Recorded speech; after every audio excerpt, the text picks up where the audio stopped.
don't you take it over this counter right here, and somebody will be right with you. Okay, thanks. Sure. Hi, I'm James. Welcome to our automotive products store. As an employee here, I'm responsible for properly handling used lead-acid batteries returned by customers for recycling. After collecting these batteries from our customers, it's important for us to follow a few key steps.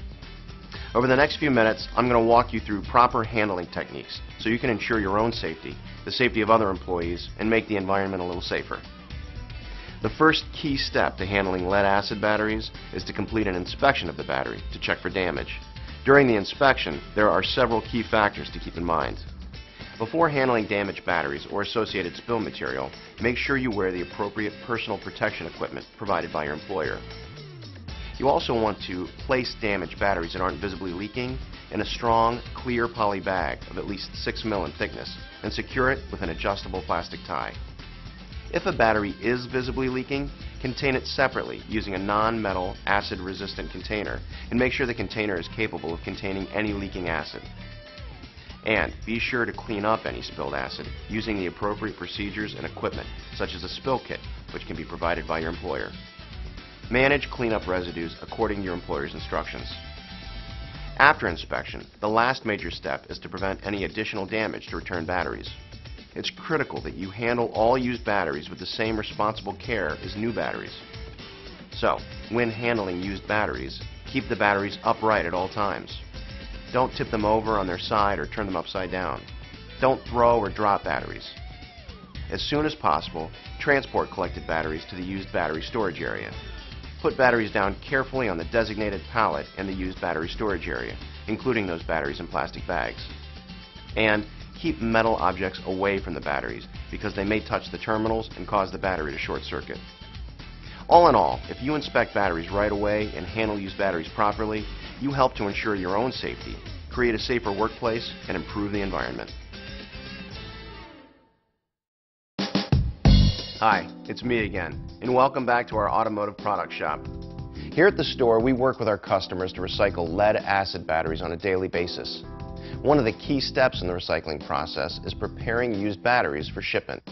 As the shipper, we're responsible for properly preparing the load of used batteries for transportation. Unless you comply with the requirements we're going to address, you would have to handle used batteries as fully regulated hazardous materials, requiring labeling, marking, placarding, and hazmat shipping papers.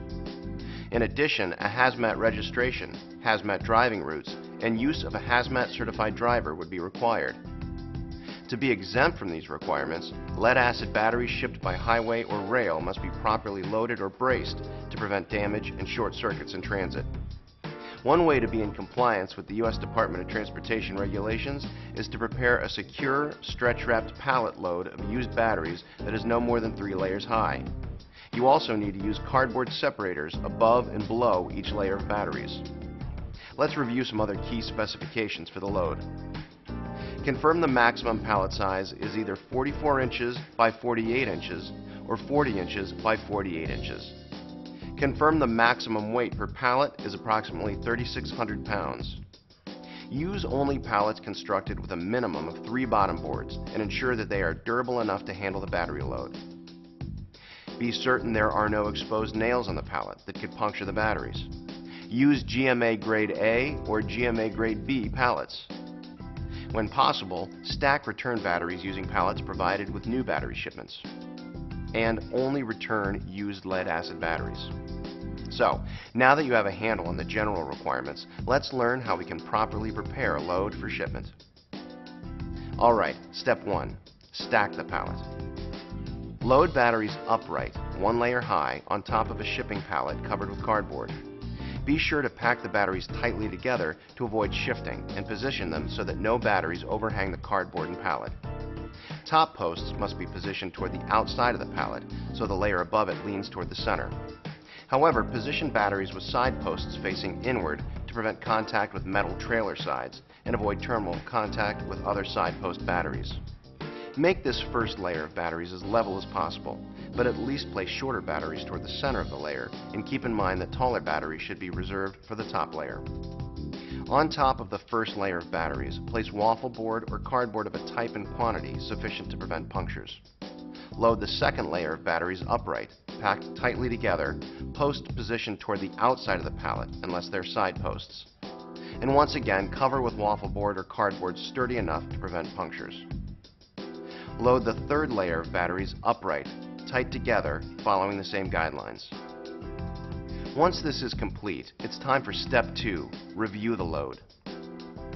Make sure no batteries are hanging over the side of the cardboard separators.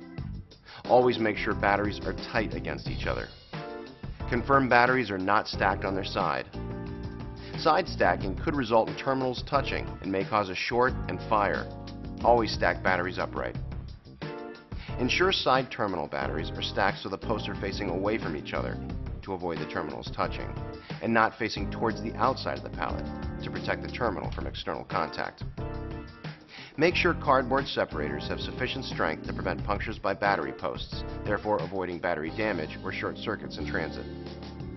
Confirm 2 sheets of honeycomb or thin cardboard are placed on top of any layer containing marine or golf cart batteries. Just note this isn't necessary on the top layer of the pallet load. It's preferable to place stud post marine batteries and any taller batteries on the top layer of a pallet. In order to prevent short circuits, make sure metal objects are not allowed to come into contact with battery posts. Your employer can provide you with a diagram of a properly palletized load of used batteries, which is available from the Battery Council International or your battery supplier. With step 2 complete, it's time for step 3, consider special cases. Damaged batteries that are not visibly leaking and from which fluid is not likely to leak during normal conditions of transit should be placed in strong, clear poly bags of at least 6 mm in thickness. These bagged batteries should be properly closed with an adjustable plastic tie and loaded and secured in the middle of a layer of batteries.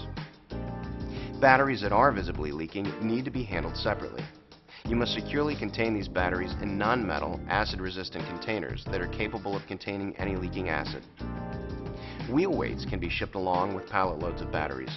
Wheel weights must be contained in a wheel weight bucket that is securely covered with stretch wrap.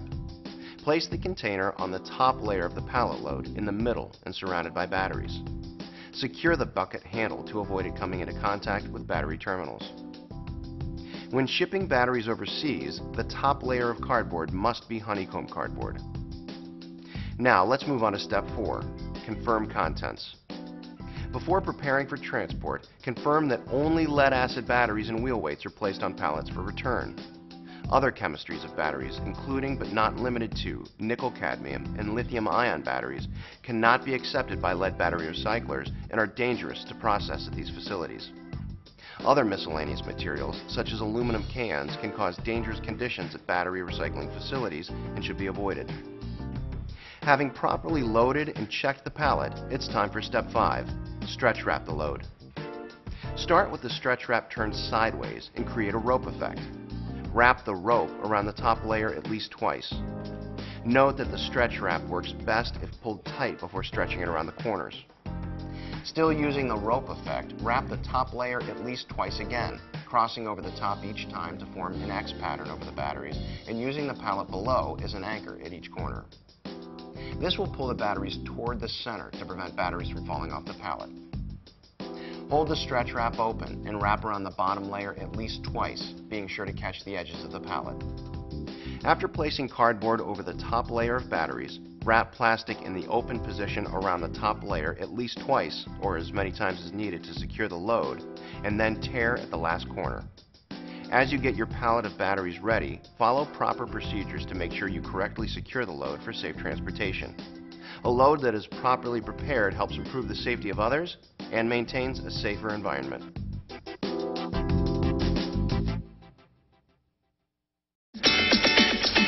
Hi, welcome back to our automotive products store. Recycling lead-acid batteries is a key service we provide to our customers here at the shop.